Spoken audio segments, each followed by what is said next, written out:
এই পৃথিবীতে যত ধরনের মানুষ আছে তত ধরনেরই আলাদা আলাদা রান্না রয়েছে। এরকমই অদ্ভুত পাস্তা সীমাপুরি গ্রামে পাওয়া যেত, যা রেশমা বিক্রি করত। অদ্ভুত বলার কারণ সেটা সাধারণ পাস্তা নয়, বরং চিকেন পাস্তা বিক্রি করত। আর এই পাস্তা খাওয়ার জন্য মানুষ অনেক দূর দূর থেকে ওর কাছে আসতো। এরকমই একদিন, এসো এসো চিকেন পাস্তা খাও, মাত্র 100 টাকায়, এসো এসো চিকেন পাস্তা খাও, এই বলে বলে রেশমা চিকেন পাস্তা বিক্রি করছিল।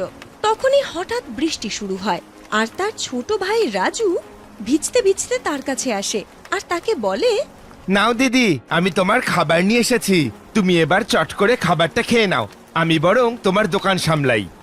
ভাই, তোর কি মাথা খারাপ হয়ে গেছে? এত বৃষ্টির মধ্যে খাবার আনার তোর কি দরকার ছিল? বৃষ্টিতে যদি তোর পা পিছলে যেত তখন কি হতো বলতো? তুই কি যে করিস না ভাই। তুই আমার খেয়াল রাখছিস ঠিক আছে, কিন্তু তোর নিজের খেয়ালটাও তো তোকে রাখতে হবে। দিদি, আমি জানি তুমি নিরামিষ খাও, তাই এই চিকেন পাস্তা তুমি তো খাবেই না। অন্য কিছু যে তুমি কিনে খাবে সে তো আর হওয়ার নয়, তাই আমি নিজেই তোমার খাবারটা নিয়ে চলে এলাম।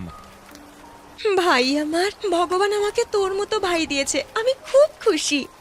সব সময় এরকমই থাকবি, একদম বদলাবি না। রেশমা খাবার খেয়ে নেয়। একটু পরে রাজু বাড়ি ফিরে যায়।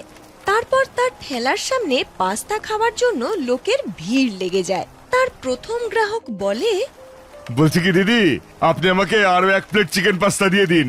যা বৃষ্টি পড়ছে, এই পাস্তা দিয়ে সন্ধ্যাবেলাটা বেশ আরাম করে খাওয়া যাবে। এক্ষুনি দিচ্ছি দাদা। আর আমার জন্য 2 প্লেট পাস্তা প্যাক করে দাও, বাড়িতে বসে শান্তিতে খাবো টিভি দেখতে দেখতে, আরো মজা হবে জানো তো। ঠিক আছে দিদি, আপনি দাঁড়ান, আগেই দাদাকে দিয়ে ছেড়ে দিই, কারণ উনি প্রথমে এসেছিলেন তো, তারপরে আপনার পাস্তাও দিয়ে দিচ্ছি। ঠিক আছে ঠিক আছে। এভাবেই রোজ রেশমা চিকেন পাস্তা বিক্রি করে নিজের সংসার চালাচ্ছিল। একদিন যখন সে ঠেলা নিয়ে বাড়ির দিকে যাচ্ছিল, তখন লক্ষণ নামের একটা লোক তার রাস্তা আটকে দাঁড়ায় আর রেশমাকে বলে, এই মেয়ে, শুনলাম যে তুই নাকি চিকেন পাস্তার ব্যবসা করিস। বড় ঠাকুর তোকে নিজের বাড়িতে ডেকেছেন, চল আমার সাথে চল। তোমাদের বড় ঠাকুরের যদি সত্যিই আমাকে কিছু বলার থাকে তাহলে ওনাকে বলো আমার সাথে এসে কথা বলতে, আমি দেখা করতে যাব কেন? তুই নিজেকে ভাবিস নাকি বড় ঠাকুর তোর সঙ্গে দেখা করতে আসবেন? চল আমার সাথে, নয়তো তোর পক্ষে সেটা ভালো হবে না। আমি কাউকে ভয় পাই না, পরিশ্রম করে নিজে উপার্জন করি, বুঝেছো? এবার যাও এখান থেকে, আর বলে দিও তোমাদের বড় ঠাকুরকে যা বলার নিজে এসে যেন বলে। এই বলে রেশমা সেখান থেকে চলে যায়। পরের দিন সকালবেলা সে দেখে তার ঠেলা ভাঙা অবস্থায় পড়ে রয়েছে। এই দেখে সে খুব কাঁদে আর বলে, এই সব কিছু ওই বড় ঠাকুর করিয়েছে, এক্ষুনি গিয়ে ওনাকে কথা শোনাবো। রেশমা ঠাকুরের বাড়ি যায় আর বলে, ঠাকুর, আমার ঠেলা ভেঙে আপনি কি আনন্দ পেলেন? এক গরিবের পেটে লাথি মেরে কি সুখ পেলেন আপনি? কেন করলেন এই সমস্ত? এসব তো তোর তখন ভাবা উচিত ছিল, যখন আমি ডাকা সত্ত্বেও তুই আমার এই বাড়িতে আসিসনি। এসব তোকে ভুগতে হচ্ছে একমাত্র এই কারণে। যাক, এসেছিস যখন, এখন শোন, তোকে আমি ডেকেছিলাম কেন। আমি চাই যে তুই এই গ্রামে ব্যবসা করবি, কিন্তু আমার এখানে চাকরি করে। তুই তো জানিসই তোর গাড়িটা ভেঙে গেছে। তোকে আমি একটা নতুন ঠেলা আর সব জিনিস কিনে দেবো, প্রতি মাসে মাইনাও দেবো। তুই শুধু বসে বসে চিকেন পাস্তা বিক্রি করবি। না ঠাকুর, আমি যেহেতু নিজে কাজ করছি তাই আমি অন্য কারোর কাজ কেন করব? আমি এক গরিব মেয়ে চিকেন পাস্তা বিক্রি করি, কিন্তু যে কাজটা করি সেটা সততার সাথে করি। আমি দরকার হলে আমি নতুন ঠেলা গাড়ি ধার করে নেব, কিন্তু আপনার সাথে আমি কখনো কাজ করব না, বুঝেছেন? সে না হয় বুঝলাম আমি, কিন্তু ব্যবসা করবি কোথায়? এই পুরো গ্রাম বড় ঠাকুরের কথাতেই চলে, তোর ব্যবসা বড় ঠাকুর আর চালাতে দেবেন না। গ্রামের বিষয় তো জানি না, কিন্তু তুমি মনে হচ্ছে ঠাকুরের খুব বড় চেলা, সেই জন্যই তো ওনার হয়ে কথা বলছো। পরিষ্কার করে শুনে রাখো তোমরা দুজন, এই কাজ আমি নিজের পরিশ্রমে করি, এটা আমি কারোর সাথে ভাগ করব না, কিছুতেই না। রেশমা এই বলে ঠাকুরকে মানা করে চলে যায়। এইসব দেখে ঠাকুর অবাক হয়ে যায়। এরপর রেশমা তার প্রতিবেশীর কাছ থেকে কিছু টাকা ধার নিয়ে নতুন ঠেলা কিনে নেয় আর চিকেন পাস্তা বিক্রি করার কাজ শুরু করার চেষ্টা করে। কিন্তু যেই সে চিকেন পাস্তা বানানোর জন্য চিকেন নিতে যায়, কসাই বলে, আরে, তোমাকে চিকেন দিয়ে বড় ঠাকুরের রোষের মুখে পড়ি আমি আর কি। ক্ষমা করো, তোমাকে আমি চিকেন দিতে পারবো না। তোমাদের মতো মানুষদের জন্যই না ও এতবার বেড়েছে। কোনো ব্যাপার না, আমি অন্য কোনো দোকান থেকে চিকেন কিনবো। তুমিও যদি আমার কথা শোনো, ঠাকুরের সঙ্গে লড়াই ঝগড়া করো না, নয়তো উনি তোমার ব্যবসা এই গ্রামে আর হতে দেবে না। রেশমা চিন্তায় পড়ে যায়। ওকে কেউ চিকেন বিক্রি করতে রাজি নয়। পথ দিয়ে যেতে যেতে ও হঠাৎ দেখে যেখানে ও চিকেন পাস্তা বিক্রি করার ঠেলা নিয়ে বসতো, সেখানে ঠাকুরের লোক লক্ষণ চিকেন পাস্তা বিক্রি করছে। এই দেখে রেশমা আরো ভেঙে পড়ে আর সে মনমরা হয়ে বাড়ি ফেরে। চলে এসেছো দিদি, কখন থেকে তোমার জন্য অপেক্ষা করছি, কিন্তু তোমায় এমন উদাস দেখাচ্ছে কেন? কি বলি বলতো ভাই, ঠাকুর ঠেলা ভেঙে ফেললো।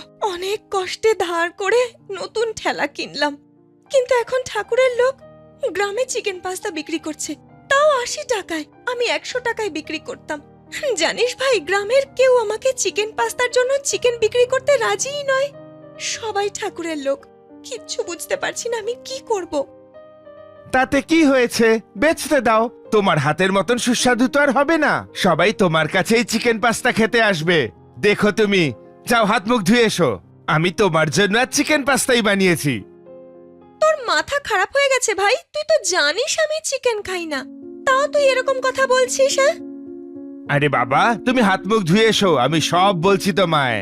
এবার রেশমা হাত মুখ ধুয়ে আসে। রাজু তার সামনে চিকেন পাস্তা রেখে দেয় আর বলে, দিদি তুমি চিন্তা করো না, এটা চিকেন নয়, সয়াবিন দিয়ে তৈরি। এটা আমি এমন ভাবে বানিয়েছি যেটার স্বাদ পুরো চিকেনেরই মতো। তুমি খেয়ে তো দেখো, ঠিক ভালো লাগবে। এবার রেশমা যেই একবার মুখে দেয় খাবারটা, তার সেটা খুব ভালো লাগে আর সে প্রশংসা করে বলে, আরে বাহ রাজু ভাই আমার, এটা সত্যি চিকেন পাস্তা মনে হচ্ছে। তুই কি আমাকে এটা বানানো শেখাবি? অবশ্যই দিদি, আমি তো বলছি তুমি চিকেন পাস্তার বদলে এটাই বিক্রি করো, আর বলো যে তুমি নিরামিষ চিকেন পাস্তা বানাচ্ছ। তাতে গ্রামের যারা চিকেন খায় না তারাও তোমার পাস্তা খেতে পারবে। বাহ ভাই রাজু, আমি তো তোকে ছোট্ট ভাবছিলাম, কিন্তু তুই দেখছি বড় হয়ে গেছিস রে। আমি না এটা 50 টাকায় বিক্রি করব, তাহলেও জানিস তো আমাদের অনেক লাভ হবে। এবার রেশমা এটাই করলো। রাজুর থেকে ও পাস্তা রান্না করা শিখে নিল। ও সয়াবিন চাপগুলোকে এমন ভাবে কাটতো যে সেগুলো দেখে চিকেন মনে হতো। আর ও সাহস করে লক্ষণের ঠেলার সামনে নিজের ঠেলা নিয়ে বসলো আর বলতে শুরু করলো, এসো এসো, মাত্র 50 টাকায় নিরামিষ চিকেন পাস্তা খাও। এসো এসো, নিরামিষ চিকেন পাস্তা খাও। প্রথমে সবাই খুব অবাক হলো। তারপর রেশমা ঠেলার সামনে সবাই আসতে শুরু করলো। একজন বয়স্ক মানুষ বললেন, ওই দেখো, এ আমি কি শুনছি, চিকেন পাস্তাও আবার নিরামিষ হয়। আমি কি কানে ভুল শুনলাম নাকি চোখে ভুল দেখছি? জেঠু, আপনার কান আর চোখ সব ঠিক আছে, এটা চিকেন পাস্তাই। একবার আপনি খেয়ে দেখুন, আপনার ভালো লাগবে। রেশমা তাকে 1 প্লেট পাস্তা খেতে দিল।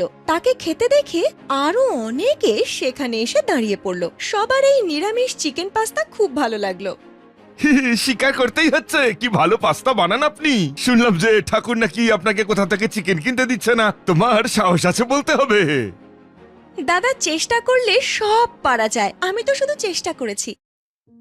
অন্যদিকে লক্ষণ তার পাস্তাতে ভেজাল মেশাতো। কয়েকদিন পর উপার্জন না হওয়ায় ঠাকুর তার ঠেলা বন্ধ করে দেয়। একদিন রেশমা ঠেলার সামনে ঠাকুর এলো আর ওকে বলল, এই পুরো গ্রামে সবাই আমাকে ভয় করে, একমাত্র তুই ভয় পাসনি, মনোবল হারাসনি। আজকের পর থেকে তোর যেমন ইচ্ছা তেমন পাস্তা বিক্রি করবি। আমি তোকে আর একটুও বিরক্ত করব না, উল্টে আমি তোর উপর বেশ খুশি হয়েছি।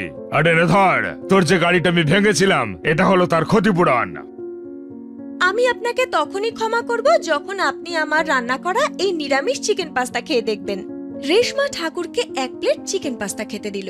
এটা ঠাকুরের খুব ভালো লাগলো। খেয়ে সে বলল, এইবারে আমি বুঝতে পেরেছি সবাই কেন তোর চিকেন পাস্তার এত ভক্ত। তুই সত্যি খুব গুণী, দেখবি ভবিষ্যতে উন্নতি করবি। আর যদি কোনো সাহায্য লাগে আমাকে অবশ্যই মনে করবি। এরপর থেকে ঠাকুর আর কখনো রেশমাকে বিরক্ত করেনি। এখন রেশমা 2 ধরনের চিকেন পাস্তা বিক্রি করে, একটা আসল চিকেন পাস্তা আর একটা নিরামিষ চিকেন পাস্তা, যা সে আলাদা আলাদা বাসনে খুব পরিষ্কার পরিচ্ছন্ন করে রান্না করত।